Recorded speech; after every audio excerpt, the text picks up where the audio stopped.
I'm Gail Guayardo. Welcome to Bloom, presented by Lifeguard Imaging. We're sharing health hacks today, and we begin with the healing powers of salt. Joining me now is Elena Bensonoff, the founder of Holistic Inc., who is a pioneer in the field of functional regenerative and quantum medicine. Elena, it is so great to see you. It's so great to see you and great to be here. Thank you. So this is so fascinating. I think people have long for centuries known about the healing powers of salt, but now new age technology is being used so that the salt can go into the body almost like a computer chip and gather information and deliver information. That's right. So salt has been used traditionally throughout centuries for using different properties, whether it has minerals and all kinds of other things. Now, over the years, we've recognized that salt, and there's data on it now, can be used as a data storage medium. That means it can be programmed, just like a computer chip, to deliver the information to the body. So what we've done is we've extracted, depending on where the healing in the body needs to take place, we've extracted specific vibrational frequencies and imprinted it. So for example, each specific salt has over 2,000 vibrational frequency signatures. And then just by taking a couple of granules in the water, it informs the water first. The information is delivered to the water. Then when you drink this water, it spreads instantaneously throughout all of the waters of your body to deliver the information. Yeah, and a lot of people don't realize that our bodies are made of a lot of water. Yeah, I mean, we're 99.9% molecular water. Yes, and so, you know, staying hydrated and keeping that healthy is important. What kind of ailments would somebody use this salt for? Sure. So number one, it's important to remember it's not meant to replace any of the medical things that are going on in your body. It's meant to be used in combination with other things. But we've seen people's health parameters drastically improve. So whether you're using it for your stomach, which is for digestion, for sleep, for anxiety, for energy level to support mitochondria. So depending on what is needed, also for joints. So we've done all kinds of studies to see what actually happens to the person's body when they take a couple of granules, instantaneously seeing the changes happening on the screen, whether it was using live blood analysis, we've hired a third party to look at what happens to people, or using BioWell technology, which is meant to read the light emission from someone's body and organ systems.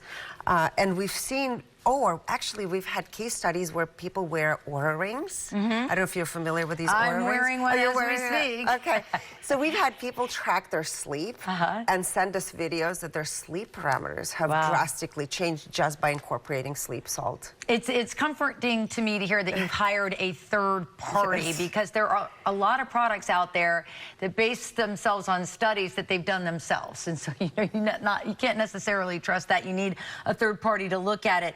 What about somebody like myself that might have hypothyroid issues, or even like if you're trying to, like you mentioned, gut repair? Would it help? Yes, you can use the stomach salt, and what actually we've seen with a couple of case studies, during the live blood analysis, we had a person take a couple of granules, add it to water, drink it, and within seconds, before and after, blood actually showed completely different results. The blood initially was very sticky, it wasn't really moving. Right after taking the stomach salt, it became fluffy and flowing, acidity decreased, so I think that would be a great addition. So talk to me about quantum biology, because you say that, and you know, people hear about quantum physics. Yes. But what's quantum biology? Yes, so quantum biology is the emerging field of looking at what happens beneath the chemistry and the biology itself, meaning looking at the nano, the smallest particle. How does it get impacted, and what happens at that level before it manifests in our physical body, in our own biology and biochemistry. So fascinating. And I think, you know, it's important to know there's been a huge resurgence of using salt. You know, I sat here just last week talking to a medical doctor who was touting the claims of the healing powers of salt, but we're not talking about like table salt that you would get at the grocery store that's not even actually healthy for you to use on your food probably. You really are talking about using a high quality salt, like a Himalayan salt. Yes, high quality salt is very very important, but in this case, it's also information driven. That means that every single salt, depending on what the ailment in the body is imprinted with information that guides it in your physical body. So that means opening up your meridian channels, opening up the organ systems of where the information needs to be delivered. So it's almost realigning your physical body and then your quantum bodies as one. It's merging your energy systems to remind your body to heal itself. That is really, really fascinating. And I think more and more people are looking for ways to feel better. And like you say, this is not to replace medical treatment. I'll keep taking my thyroid compounded medication every day, but something to maybe help the body start to heal itself. Elena, thank you so much for coming and kind of breaking down a complicated subject in a way that we can all understand. Thank you so much. All right, we're going to share, Elena, and the healing power of salt on Bloom Tampa Bay